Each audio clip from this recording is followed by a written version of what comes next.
बचपन से शहर में रहने वाला मनोज इस साल होली की छुट्टियों में अपने गांव दुर्गापुर वापस आता है, जहां उसे देख पूरा गांव खुशी से झूम उठता है। जब गया था तब इतना सा था और अब देखो कितना बड़ा हो गया है। हाँ सरपंच जी, जब मैं गया था तब आप भी बहुत जवान थे और अब देखो कितने बूढ़े हो गए हैं आप। चलो चलो बढ़िया है, बच्चा घर वापस आ गया। इसी खुशी में आज रात पार्टी होगी। क्या बात है, गांव में भी पार्टियां होने लगी। वैसे अगर पार्टी की बात है तो आज क्यों सीधा होली पार्टी करते हैं। होली पार्टी की बात सुन चहल पहल में अचानक सन्नाटा छा जाता है, जिसे देख मनोज को कुछ अजीब लगता है, लेकिन तभी सरपंच बात पलट देता है। अब बहुत देर हो गई, चलो सब अपने घर चलो, पार्टी के बारे में कल सोचेंगे। मनोज भी मम्मी पापा के साथ घर आ जाता है, पर होली पार्टी और उस पर पूरे गांव की खामोशी वाली बात अभी तक उसके जहन से निकलती नहीं। पापा, होली पार्टी की बात पर सब चुप क्यों हो गए थे?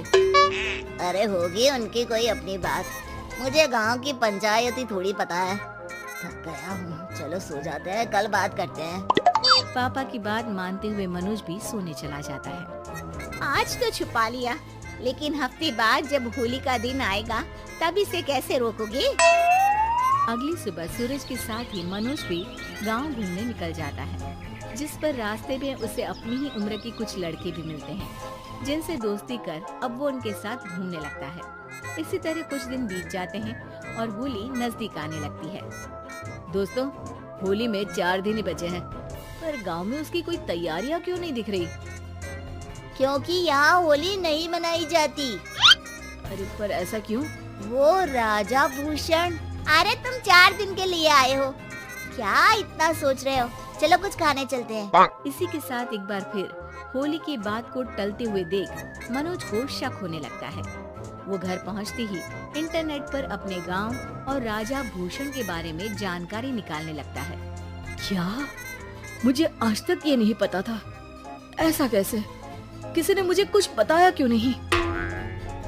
सारी जानकारी लेने के बाद मनोज गांव वालों या अपने मम्मी पापा से कुछ पूछे बिना खुद ही उसकी सच्चाई के बारे में छानबीन करने लगता है, जिसके चलते वो राजा भूषण की हवेली में पहुंचता है।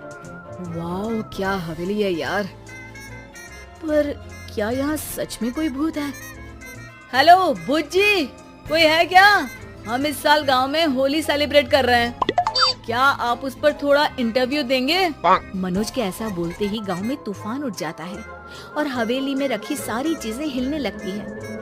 एक अदृश्य शक्ति मनोज को धक्का देकर हवेली से बाहर निकाल दरवाजा बंद कर लेती है।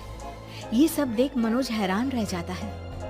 क्या अभी मुझे हवा ने धक्का देकर बाहर निकाल दिया? मेरे होते हुए इस गांव में कभी होली नहीं मन सकती, इसलिए दोबारा